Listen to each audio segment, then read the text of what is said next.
Gracias por abrirme esta ventana en sus pantallas.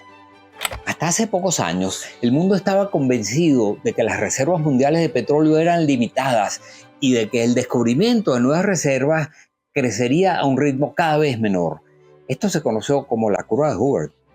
King Hoover, el autor de esta teoría, era un geofísico nacido en Texas, en los Estados Unidos, que trabajaba para los laboratorios de la Shell. Según la curva de Hoover, habría un pico en la producción mundial de petróleo, a partir de la cual esta comenzaría a declinar por las dificultades de encontrar nuevas reservas petroleras. Sin embargo, después de algunas décadas, la situación ha cambiado radicalmente. Ya nadie habla de la curva de Hoover. Hoy en día, la preocupación que prevalece en la humanidad tiene que ver con el recalentamiento global, producto del efecto invernadero y los devastadores cambios climáticos que el fenómeno puede producir en el mundo. Puesto que en buena medida se le atribuye a los combustibles fósiles, el petróleo, el carbón y el gas, la responsabilidad de contribuir al calentamiento global, hoy en día la humanidad está empeñada en la búsqueda de otros agentes energéticos alternos, renovables y limpios que no contribuyan al llamado efecto invernadero. Pero, ¿qué es el efecto invernadero? Es un fenómeno natural que regula la temperatura de la Tierra. Sin embargo, la actividad humana ha aumentado la concentración de gases de efecto invernadero en la atmósfera, provocando un aumento en la retención de calor que contribuye a un calentamiento global y al cambio climático. De no ser por el efecto invernadero, la temperatura sería más fría en el planeta porque parte del calor se estaría fugando al espacio. Todo esto acarrea un aumento de la temperatura que está provocando el derretimiento de los casquetes polares y la acidificación de los océanos, dando lugar a cambios drásticos en los patrones de lluvias, de precipitaciones y eventos climáticos extremos, a veces catastróficos. Para algunos científicos, todo esto constituye una señal de peligro para la vida en la Tierra. ¿A qué se atribuye el calentamiento global? Se debe en parte a las emisiones de gases contaminantes y particularmente al exceso de dióxido de carbono, CO2, en la atmósfera. Como dije antes, muchos le atribuyen el calentamiento global a algunas actividades humanas como son el uso de combustibles fósiles, petróleo, carbón, gas natural, a la deforestación de las selvas tropicales, a la industria, la agricultura intensiva y al transporte. Por tanto, hoy en día prevalece la urgencia de promover el desarrollo de agentes energéticos alternos que sean limpios, renovables y cuyo uso no desprenda CO2 en la atmósfera y por tanto no contribuya al calentamiento global. El desarrollo de estos agentes se viene acelerando cada vez más en el mundo, pero aún tomará varias décadas porque todavía el carbón, el petróleo y el gas natural representan más del 80% del consumo energético mundial. ¿Cuáles son estos agentes energéticos alternos? Las llamadas energías limpias y renovables son aquellas cuya generación no libera dióxido de carbono y entre ellas las más evidentes son la energía solar, la energía eólica, la energía hidráulica, la biomasa y la energía geotérmica. Pero un nuevo agente energético está despertando un enorme interés por su abundancia, sus bajas emisiones de CO2 bajo determinadas condiciones y su menor impacto ambiental. Me refiero al hidrógeno verde. ¿Cuál puede ser el futuro de Venezuela en un mundo empeñado en desprenderse del petróleo? Venezuela ha sido por excelencia un país petrolero, cuya economía es extremadamente dependiente de los hidrocarburos y que ha llegado a ser monoproductor de petróleo. En consecuencia, en un mundo angustiado por el recalentamiento global, que lo que quiere es desprenderse de los combustibles fósiles como el carbón, el petróleo y el gas natural, uno podría imaginarse que el futuro de Venezuela se puede presentar cargado de pesimismo.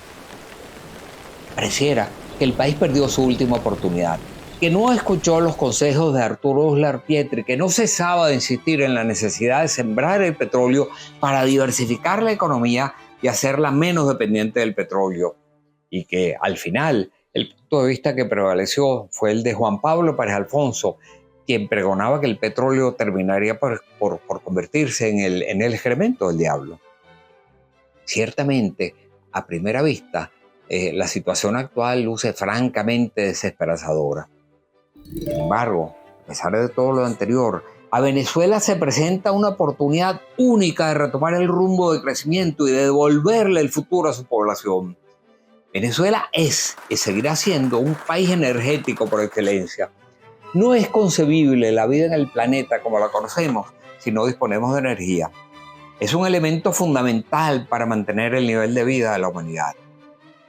Inevitablemente, el mundo bravo al cual nos enfrentamos dependerá del desarrollo de tecnologías tales como la inteligencia artificial, y esta vendrá acompañada de un crecimiento del consumo energético.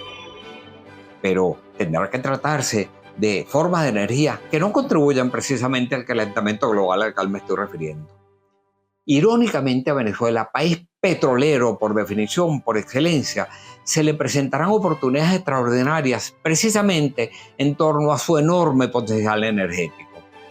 En primer lugar, Venezuela podrá seguir produciendo petróleo y gas por muchos años, con un impacto ambiental casi neutro, porque a diferencia de otros productores petroleros, más del 50% de nuestro territorio está cubierto por selvas tropicales, que son el sumidero natural del CO2, que lo captura, lo absorbe y lo transforma naturalmente en oxígeno mediante un proceso conocido como la fotosíntesis.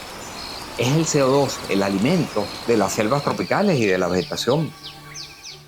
Tenemos además un inmenso, gigantesco potencial de generación de energía hidroeléctrica, por ejemplo, a lo largo del río Caroní, uno de los más caudalosos del mundo, así como de energía solar, por nuestra ubicación tropical y por el número de días de insolación que nos caracteriza, muy superior al de otros países, sobre todo en el hemisferio norte.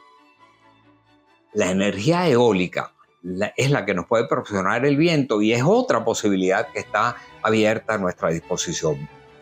Por último, deseo hacer especial mención a un nuevo tipo de energía que constituye una promesa brillante para la humanidad: el hidrógeno verde. Se trata de un agente abundante, renovable, sostenible y limpio si se genera bajo ciertas condiciones que se dan aquí en Venezuela. Se produce separando las moléculas de hidrógeno y de oxígeno en el agua a partir de un proceso conocido como hidrólisis. Dos elementos se necesitan para producirlo sin impacto ambiental: agua y energía limpia, como lo son, por ejemplo, la hidroelectricidad o la energía solar. De ambos disponemos de ellas en abundantes cantidades. De manera que Venezuela está llamada a convertirse en el hub energético de las Américas, tal como lo ha expuesto María Corina Machado en sus programas.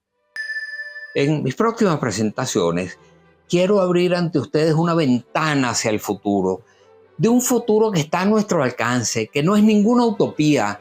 Me referiré con detalles al inmenso potencial, a los enormes retos y las grandes oportunidades que se abren ante Venezuela. Nuestro futuro depende íntegramente de nosotros, de nuestro esfuerzo y de nuestras decisiones. Todo está en nuestras manos. A no dudarlo, nuestro país está condenado al éxito. Les agradezco una vez más haberme abierto a esta pantalla y los invito a ver mis próximos programas.